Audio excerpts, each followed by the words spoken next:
Now अभी देखेंगे advantages of pneumatic system. Pneumatic system के एडवांटेजेस क्या है वो देखते हैं। तो पहले बात तो ये है कि यहाँ पे न्यूमेटिक सिस्टम में एयर यूज़ कर रहे हैं वर्किंग मीडियम, ठीक है। तो ये जो एयर है वो फ्री ऑफ कॉस्ट है और चीपली अवेलेबल है, ठीक है। तो पहला एडवांटेज क्या है, air is a working medium and which is freely and cheaply available, इसलिए टोटल कॉस्ट कम हो जाएंगी इसके लिए। तो एयर जो है ये वर्किंग मीडियम यूज़ कर रहे हैं और ये फ्रीली अवेलेबल है और चीपली अवेलेबल है। बाद में सेकंड एडवांटेज क्या है इसका वाला, air is dry and his system is clean. तो एयर जो है ये ड्राई है, इसलिए जो सिस्टम है न्यूमेटिक सिस्टम ये क्लीन सिस्टम है। इसके पहले जो ऑयल हाइड्रोलिक सिस्टम थी वो डर्टी सिस्टम थी, क्योंकि ऑयल लीकेज होने के कारण सिस्टम डर्टी होती है। लेकिन एयर क्लीन होने के कारण, ड्राई होने के कारण ये सिस्टम को इससे क्लीन है। और तीसरी का है नो फायर पॉसिबिलिटी। यहाँ पे जो न्यूमेटिक सिस्टम एयर यूज़ कर रहे हैं तो फायर प्रूफ है, इसलिए no fire possibility, fire proof system है ये कौन सी सिस्टम है, फायर प्रूफ सिस्टम है। लेकिन ऑयल में क्या, ऑयल हाइड्रोलिक सिस्टम में क्या होता था, पेट्रोलियम बेस्ड ऑयल यूज़ किए तो फायर हज़ार प्रॉब्लम आ सकता है, इसलिए ये इसका एडवांटेज ये है कि ये फायर प्रूफ सिस्टम है। बाद में चौथा एडवांटेजेस क्या है इसका वाला, कि pneumatic equipment are easy in working.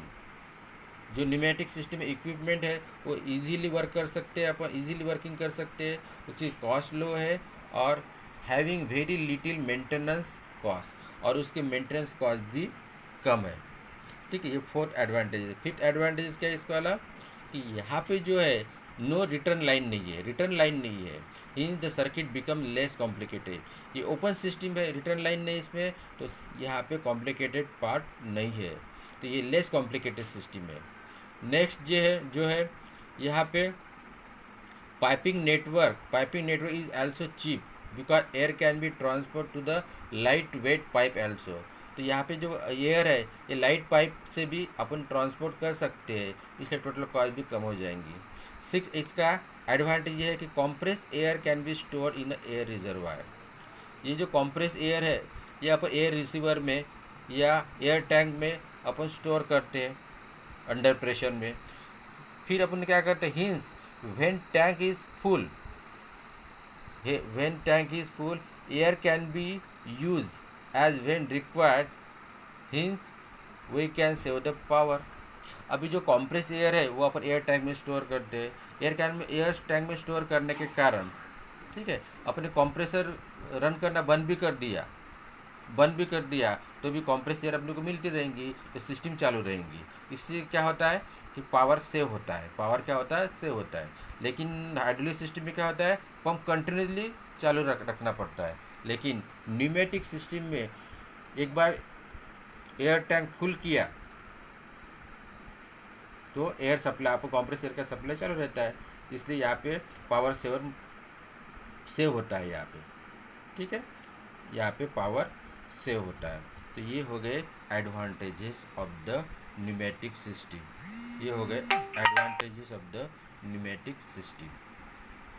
तो एडवांटेज कौन कौन से देखे हैं, ये अपने 7 एडवांटेज देखे हैं, कोई भी 4 भी लिखे तो भी चल जाता है, ठीक है। तो ये हो गए एडवांटेजेस। बाद में है लिमिटेशन। अब लिमिटेशन में पहला बात क्या है कि यहाँ पे न्यूमेटिक सिस्टम में जो प्रेशर डेवलप होता है up to the 10 bar pressure develop होता है न्यूमेटिक सिस्टम में, और हाइड्रोलिक सिस्टम में कितना होता था, 700 बार तक अपन प्रेशर डेवलप हो सकता था। लेकिन यहाँ पे 10 बार तक प्रेशर डेवलप होता है, तो जब अपने को ज़्यादा प्रेशर चाहिए तो ये सिस्टम अपन यूज़ नहीं कर सकते हैं। जब अपने को 10 बार के ऊपर प्रेशर चाहिए तो ये सिस्टम यूज़ नहीं कर सकते हैं। तो जब 10 बार कम प्रेशर चाहिए तो ये सिस्टम यूज़ होती है, अदरवाइज ये सिस्टम यूज़ नहीं होती है, इसकी लिमिटेशन है। सेकंड जो है कि pressure of the air in the air tank में जो एयर रहती है उसका प्रेशर ड्रॉप हुआ तो इक्विपमेंट वर्किंग करना बंद करती है।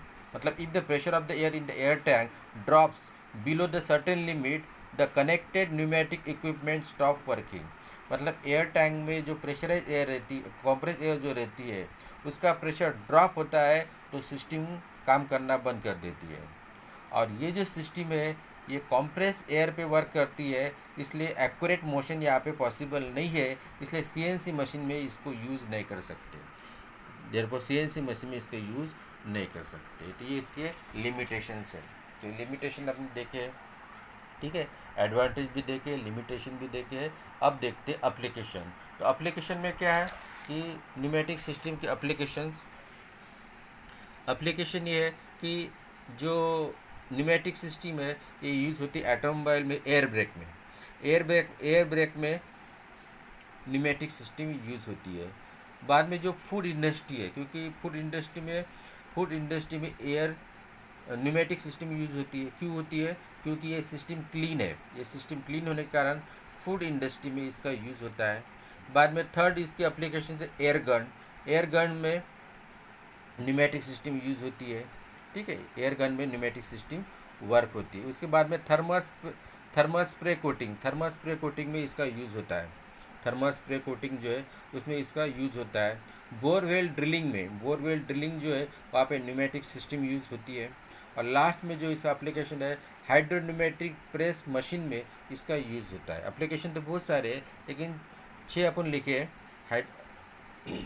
तो हाइड्रोन्यूमेटिक प्रेस में इसका यूज़ होता है। तो इसका एप्लीकेशन कौन कौन सी देखिए? फर्स्ट एप्लीकेशन एयर ब्रेक में, सेकंड फूड इंडस्ट्री में, थर्ड एयर गन में, फोर्थ थर्मल स्प्रे कोटिंग में, फिफ्थ है बोरवेल ड्रिलिंग में, और लास्ट है हाइड्रोन्यूमेटिक प्रेस मशीन में।